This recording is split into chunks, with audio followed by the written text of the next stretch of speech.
Assalamualaikum warahmatullahi wabarakatuh anak-anak. Siapa yang nunggu hari ini? Ya nggak sabar buat ikutan virtual field trip part 2. Yeay, akhirnya ya hari ini tiba juga kita bakalan jalan-jalan ke area timur Indonesia. Nah, nikmati keseruannya. Oh iya, ini durasinya agak panjang, jadi ATT harus siapin minuman, makanan, dan handphonenya disimpan aja ya, nggak usah dipegang biar nggak pegal. Oke, jadi simpan baik-baik, duduk yang cantik, duduk yang manis, tinggal simak aja. Jangan lupa siapin catatannya, catat hal-hal penting karena bakalan ada kuis di akhir ini. Oke, check this out buat keliling Indonesia bagian timur. Memasuki pintu gerbang Anjungan Bali, Taman Mini Indonesia Indah, kita disuguhi kemegahan Candi Bentar, berupa bangunan yang menggambarkan belah kembar dalam posisi berhadap-hadapan yang juga disebut pula gapura belah. Candi Bentar ini melambangkan budaya Bali dan keramah tamahan masyarakat Bali. Di bawah gapura belah terdapat dua patung, yaitu patung Basuki dan patung Ananta Boga. Patung Basuki adalah penyeimbang alam semesta dan patung Antaboga mengandung filosofi sumber pangan yang tak habis-habisnya. Adapun di atas gapura belah terdapat patung Hanoman dan patung Hanggada. Patung itu diambil dari kisah Ramayana. Hanoman adalah salah satu dewa dalam kepercayaan agama Hindu, dipuja sebagai dewa pelindung. Hanoman ini juga menjadi maskot Taman Mini Indonesia Indah. Sedangkan Hanggada adalah wanara muda yang sangat tangkas dan gesit dan kekuatannya sangat dahsyat. Memasuki areal Anjungan terdapat Balai Bengong, tepatnya pada bagian kiri halaman dalam suasana rindang pepohonan. Balai Bengong ini berfungsi sebagai tempat berangin-angin atau melihat suasana sekitarnya. Sebelah kanan halaman terdapat Balai Wantilan. Setiap desa di Bali memiliki balai tersebut yang difungsikan untuk aktivitas sosial, misalnya rapat bulanan warga, kegiatan Karang Taruna, dan pesta budaya. Balai Wantilan juga difungsikan untuk pelatihan tari Bali. Oleh karena itu, di balai tersebut tersaji ragam patung tari, seperti patung tarian Panji, Kijang Kencana, dan kupu-kupu. Di sebelah kiri halaman, sejajar dengan Balai Bengong, terdapat bangunan bernama Balai Marajan atau Sanggah, yaitu tempat bersuci keluarga dan juga difungsikan untuk rapat keluarga atau rapat upacara besar. Di tengah-tengah halaman Anjungan dibatasi dengan pagar memanjang, di mana terdapat pintu masuk berupa Candi Gelung sampai ke halaman dalam. Konsepnya ada Utama Mandala, Madhya Mandala, dan Nista Mandala. Yang tengah namanya Puri Agung. Difungsikan untuk keluar masuknya prosesi keagamaan dan juga untuk menyambut tamu terhormat. Di depannya terdapat patung Rama dan Lakmana yang diambil dari cerita Ramayana. Adapun di atas Puri Agung terdapat patung Karangboma yang berwajah seram dan bertaring panjang dengan mata melotot. Karangboma melambangkan kesuburan. Filsafatnya, barang siapa yang tepat akan waktu, dia hidupnya akan sukses dan makmur. Sebaliknya, kalau tidak tepat waktu, dia akan seram, taringnya akan panjang dan matanya melotot. Orang itu akan ditelan oleh waktu. Di halaman dalam terdapat Balai Rangki sebagai tempat penyimpanan kelengkapan upacara keagamaan. Dan di sampingnya adalah Balai Gede yang difungsikan sebagai tempat tinggal orang tua dan untuk merayakan upacara siklus manusia sejak di dalam kandungan sampai akhir hayatnya. Fungsi lain dari Balai Gede adalah upacara pernikahan dan juga tempat menyemayamkan orang meninggal. Di halaman dalam ini terdapat juga Balai Gedong, difungsikan untuk tempat tinggal anak gadis yang belum menikah. Sedangkan Balai Dauh adalah tempat tinggal untuk anak remaja laki-laki dan juga untuk aktivitas keluarga. semisal membuat kerajinan topeng, ukiran, patung, dan menenun. Adapun balai loji yang di Anjungan di Bali ini difungsikan untuk perpustakaan. Kalau di Bali, balai ini untuk menerima tamu atau tempat tamu bermalam. Karena adat istiadat Bali, tamu itu tidak boleh bermalam satu rumah dengan pemilik rumah. Jadi dipisahkan ada tempat tersendiri, yaitu balai loji yang lokasinya masih dalam kesatuan rumah induk. Di halaman dalam ini terdapat juga balai jineng. Di atasnya difungsikan sebagai lumbung padi dan di lantai bawah sebagai tempat untuk menyimpan peralatan pertanian, juga difungsikan sebagai tempat istirahat para petani sepulang dari sawah. Ada pula balai parawengan atau pawon sebagai kegiatan memasak dan bersantap keluarga. Di halaman dalam ini juga terdapat bangunan balai aling-aling, tepatnya di belakang Candi Gelung. Balai ini berfungsi sebagai penolak bala. Maksudnya, pikiran yang kurang baik yang didapat di luar jangan sampai dibawa ke dalam, hingga unsur-unsur jahat tidak dibawa ke dalam rumah.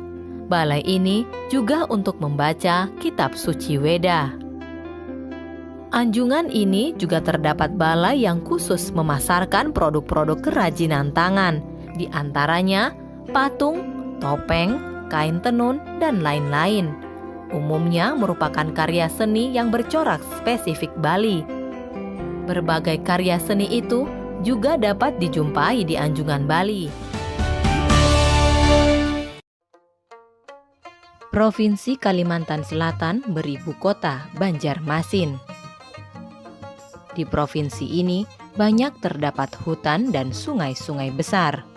Penduduknya sekitar kurang lebih 3,1 juta jiwa yang terdiri dari suku Banjar dan Bugis di pesisir, selebihnya suku Dayak yang tinggal di pedalaman. Alam Kalimantan kaya hasil bumi. Provinsi ini juga mempunyai berbagai tempat wisata yang sangat menarik.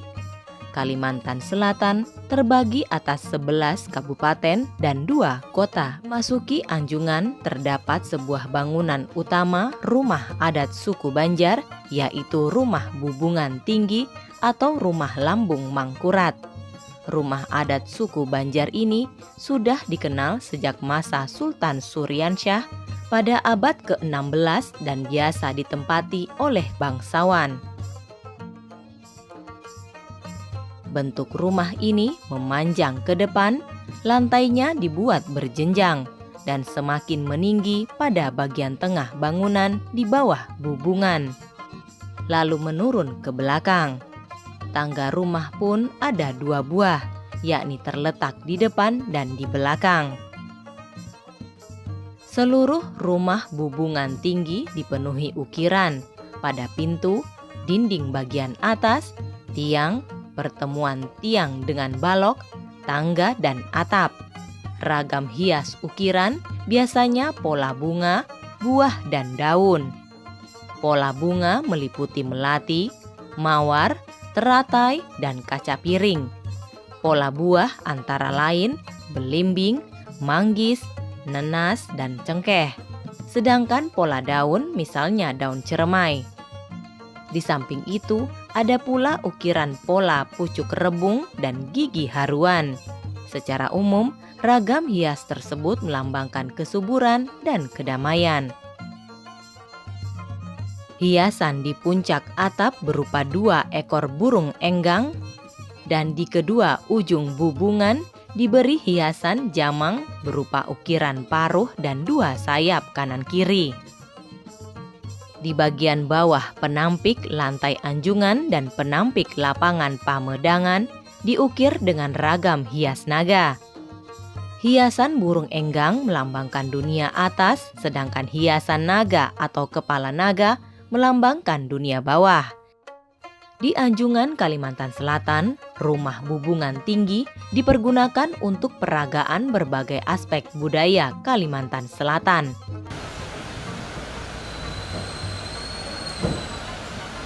Pada Rumah Adat Provinsi Kalimantan Selatan di Pegunungan Tinggi ini terdapat beberapa ukiran-ukiran khas dari Kalimantan Selatan yang menggambarkan bentuk buah nanas, manggis, dan lain sebagainya. Dan pada bagian depan ini, untuk penyambutan, kami tampilkan dan kami perkenalkan 13 kabupaten kota yang ada di Provinsi Kalimantan Selatan yang terdiri dari 11 kabupaten dan 2 kota.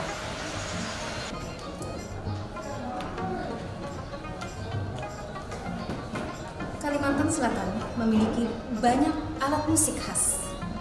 Salah satunya adalah musik panting. Dan salah satu fungsi dari Anjungan Kalimantan Selatan sebagai tempat untuk memperkenalkan potensi Kalimantan Selatan. Di sini kami tampilkan alat musik panting yang biasa dimainkan oleh masyarakat Kalimantan Selatan. Pada bagian ini kami memperkenalkan busana pengantin adat Banjar, Kalimantan Selatan. Ini merupakan pakaian adat pengantin dengan nama Ba'amar Dalu Pancaran Matahari yang mempunyai makna pengantin ini bersinar bagaikan matahari seperti pakaian yang mereka pakai.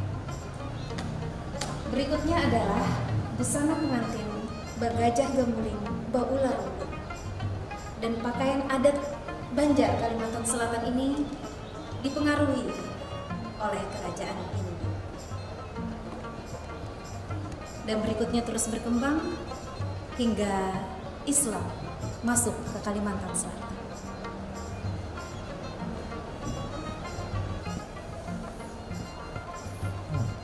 Di bagian kanan Rumah Adat Pegunungan Tinggi, kami tampilkan adalah tempat tidur dengan hiasan-hiasan kain air guci, merupakan kerajinan khas dari Provinsi Kalimantan Selatan.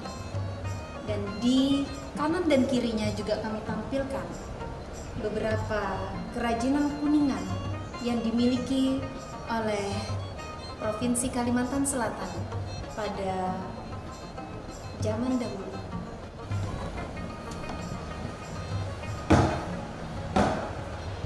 Pada bagian belakang Rumah Adat Pegunungan Tinggi yang ada di Anjungan Kalimantan Selatan, kami tampilkan peralatan perikanan tradisional suku Banjar maupun suku Dayak yang ada di sekitar Pegunungan Meratus. Ada lukah, ada tangguk, ada tampirai. Karena Kalimantan Selatan memiliki banyak sungai yang mana memiliki sumber daya alam yang melimpah, khususnya sumber daya alam perairan dan juga perikanan.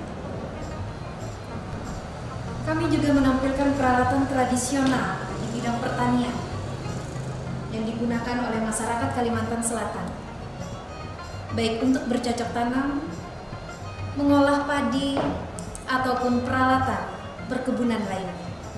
Hingga akhirnya padi yang dihasilkan ditumbuk, dimasak, dan dikonsumsi oleh masyarakat yang ada di Kalimantan Selatan. Di samping kanan Rumah Bubungan Tinggi terdapat juga miniatur sungai dan perahu. Miniatur ini menceritakan keseharian masyarakat Kalimantan Selatan yang hidup di bantaran sungai dan alat transportasinya adalah perahu cukung tambangan.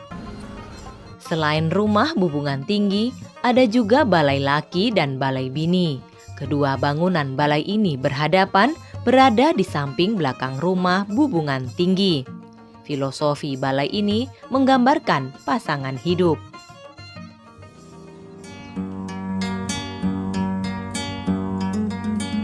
Provinsi Sulawesi Selatan terletak di Jazirah Barat Daya Pulau Sulawesi, berbatasan dengan Provinsi Sulawesi Tengah di bagian utara, Teluk Bone di sebelah timur dan Laut Flores di sebelah selatan, serta Selat Makassar di sebelah barat. 1 kabupaten dan 2 kota madya dengan luas sekitar 82.768 km persegi ini didiami oleh 4 suku bangsa, yaitu Bugis, Makassar, Mandar, dan Toraja. Suku Bugis, Makassar, dan Mandar memiliki corak budaya yang hampir sama, sehingga sering disebut sebagai orang Bugis Makassar saja.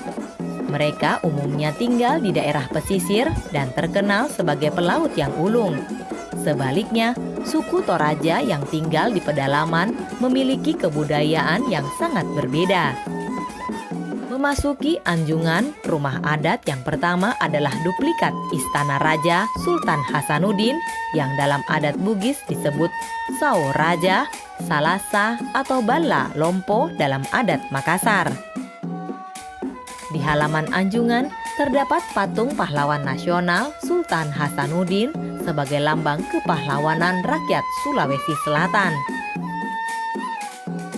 Di samping halaman terdapat 3 buah rumah yang biasa disebut Bola, Bugis atau Bala Makassar yang merupakan rumah rakyat pada umumnya. Dekat 3 rumah adat itu terdapat replika kapal pinisi, yakni kapal tradisional suku Bugis Makassar dari Kambung Bulu Kamba. Kapal ini telah menjelajah hingga seluruh penjuru dunia. Memiliki 2 tiang utama dan 7 layar. Jumlah tiang melambangkan kalimat syahadat dan jumlah layar melambangkan surat Al-Fatihah, serta keberanian suku Bugis Makassar menjelajahi 7 samudra di dunia. Sedangkan di dekat replika kapal pinisi terdapat rumah adat Toraja atau tongkonan. Tongkonan merupakan bangunan panggung persegi panjang yang terkenal dengan atapnya berbentuk perahu layar atau tanduk kerbau. Lantai talung lonta bertingkat, bagian utara dan selatan lebih tinggi daripada bagian tengah. Tangga persegi 4 terletak di samping kanan rumah atau di bawah lantai atau kolong rumah. Di dalam rumah itu terdapat beberapa benda etnografis suku Toraja. Salah satunya mengawetkan mayat manusia dengan cara tradisional, yaitu memakai daun sirih dan sulfur. Pengawetan mayat ini untuk menunggu keluarga yang belum datang melayat. Baik tongkonan maupun lumbung diberi ragam hias berwarna merah, hitam dan putih dengan pola satwa, tetumbuhan, dan benda-benda langit. Rumah tongkonan di sini digunakan sebagai tempat pamer berbagai aspek budaya suku Toraja seperti peralatan rumah tangga, keramik, hasil kerajinan, dan diorama upacara kematian. Sedangkan deretan lumbung dimanfaatkan untuk gerai benda-benda seni dan kerajinan Sulawesi Selatan. Di sebelah bangunan tongkonan dibuatkan tiruan bukit-bukit yang berlubang-lubang sebagai kubur atau tempat pemakaman suku Toraja. Sedangkan di depannya bergayut sederet tanduk kerbau yang aslinya menandakan bahwa pemilik rumah telah mengadakan upacara penguburan dengan mengadakan pengorbanan ratusan ekor kerbau.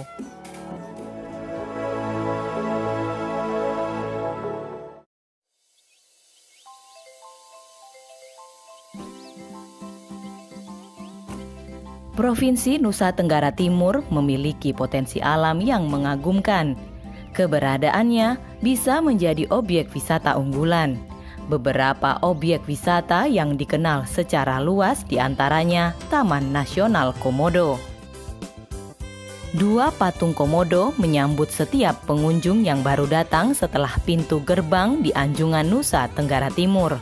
Hewan prasejarah ini semakin dikenal dunia setelah ditetapkan sebagai salah satu dari 7 keajaiban dunia.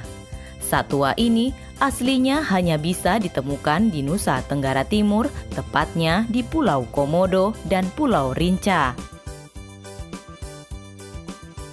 Setelah masuk ke dalam Anjungan, di sebelah kiri terdapat replika bangunan tradisional masyarakat Timor, yaitu Lopo atau lumbung padi. Lumbung padi ini terdapat di Kabupaten Timor Tengah Utara. Lumbung di Anjungan Nusa Tenggara Timur asli berbentuk panggung, bertiang 4, tidak berdinding, dan tetap berbentuk setengah bulat. Di atas diberi papan bulat berbentuk roda yang berfungsi sebagai penghalang tikus masuk. Bagian atas lumbung digunakan untuk menyimpan hasil panen, sedangkan di bawah menjadi tempat menerima tamu, tempat membicarakan masalah adat, dan termasuk untuk kegiatan sehari-hari seperti menenun. Di depan bangunan Lopo terdapat rumah adat suku Raja daerah Alor.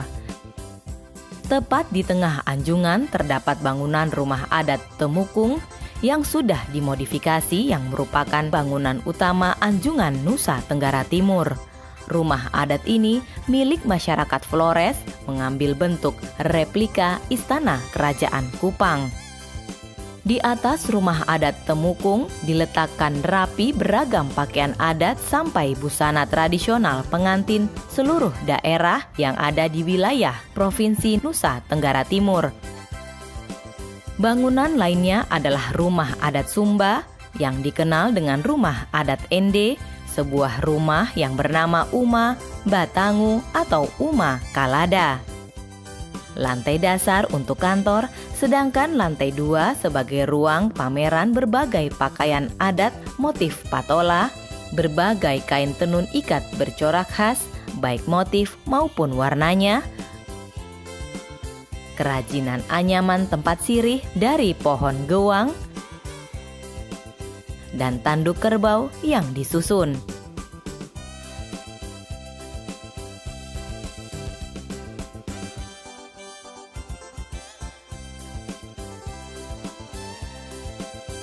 Di samping kanan rumah adat Ende berdiri gagah patung kuda Sumba yang terkenal sangat liar dan sulit dijinakan.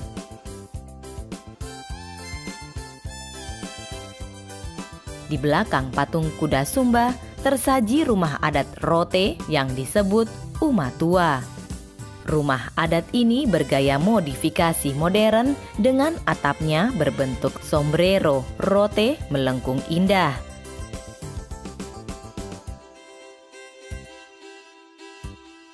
Selain itu, terdapat pula rumah adat Ngada dari masyarakat suku Bajawa. 4 tiang kayu penyangga atap berdiri kokoh di muka.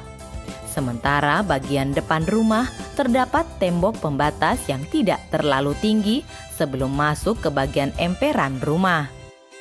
Hampir seluruh bagian rumah itu terbuat dari kayu. 3 anak tangga kayu membimbing kaki untuk masuk ke dalam rumah.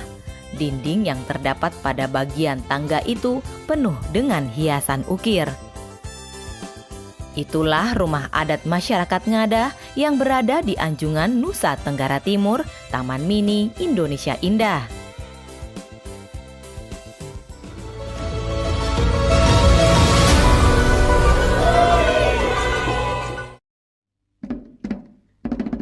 Rumah adat Papua adalah salah satu pusaka budaya yang dimiliki Taman Mini Indonesia Indah. Walaupun material bangunan yang digunakan tidak sama seperti aslinya, namun tata bangun secara keseluruhan merefleksikan rumah adat di Papua dengan kondisi aslinya, baik bentuk rumah maupun lingkungan alamnya.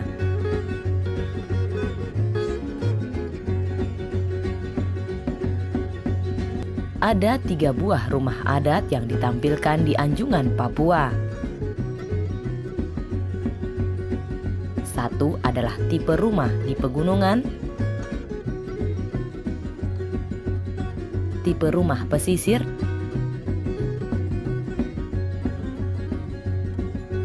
dan rumah di kepulauan. Sebelum memasuki Anjungan Papua, terdapat sebuah gapura yang di atasnya itu patung burung cendrawasih. Burung cendrawasih yang merupakan burung khas Papua, keindahan bulu cendrawasih tiada duanya.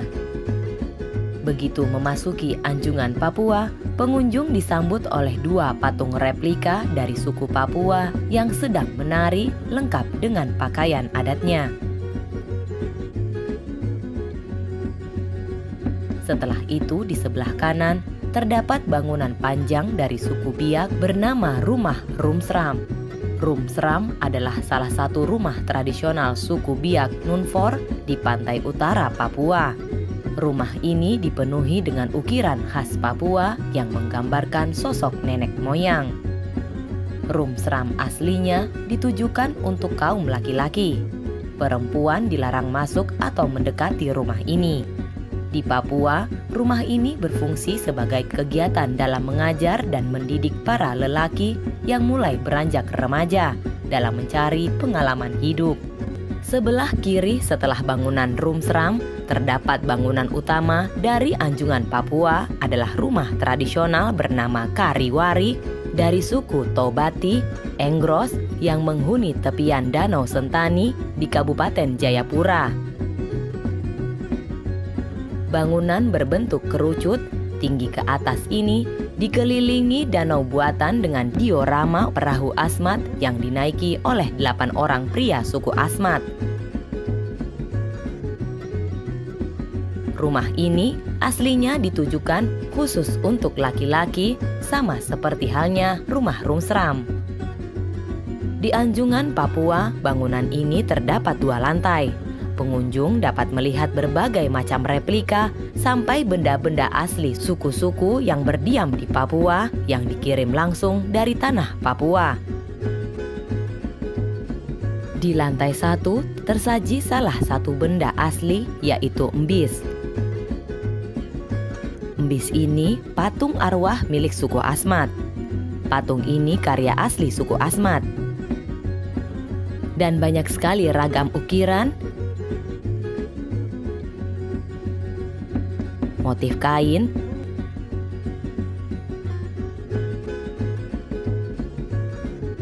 senjata tradisional,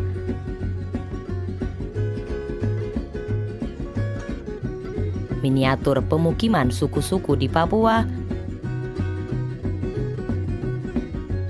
sampai hiasan burung kasuari yang diawetkan ada di lantai 1 ini. Naik ke lantai 2, pengunjung akan semakin terperangah dengan segala keunikan ciri khas kehidupan masyarakat atau suku-suku di Papua yang sangat tradisional. Dan masih banyak koleksi-koleksi lainnya.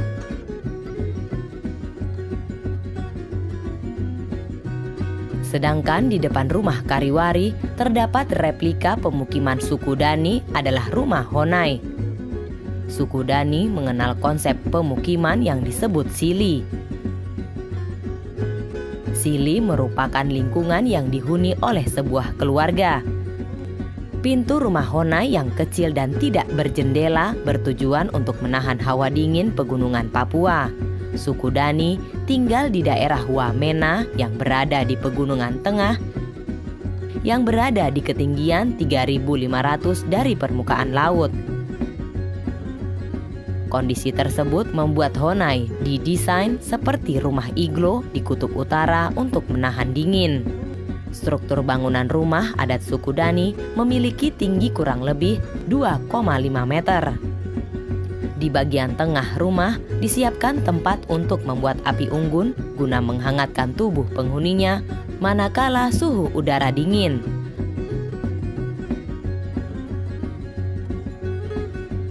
Di perkampungan Honai juga tersaji tradisi bakar batu yang biasa dilakukan di halaman rumah adat suku Dani tersebut.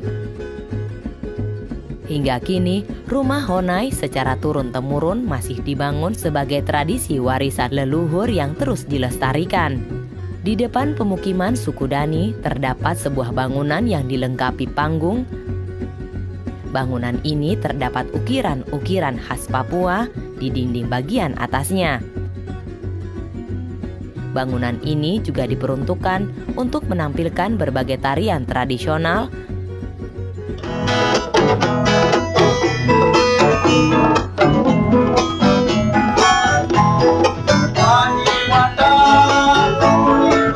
itu di samping kanan bangunan panggung, pengunjung juga bisa berfotoria di miniatur objek wisata yang ada di Papua.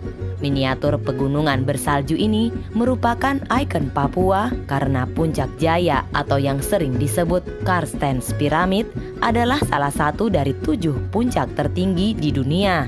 Tingginya 4.884 meter di atas permukaan laut.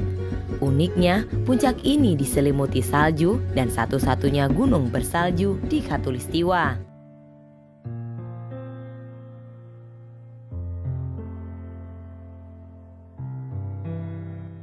Gimana AATT? Seru kan ya virtual field trip dari part pertama sampai part kedua? Iya, aduh, Masya Allah banget ya. Kita udah lihat keindahan seluruh Indonesia dari mulai area barat sampai timur Indonesia. Gimana anak-anak, makin cinta nggak sama Indonesia? Kalau Bulan sih makin cinta banget.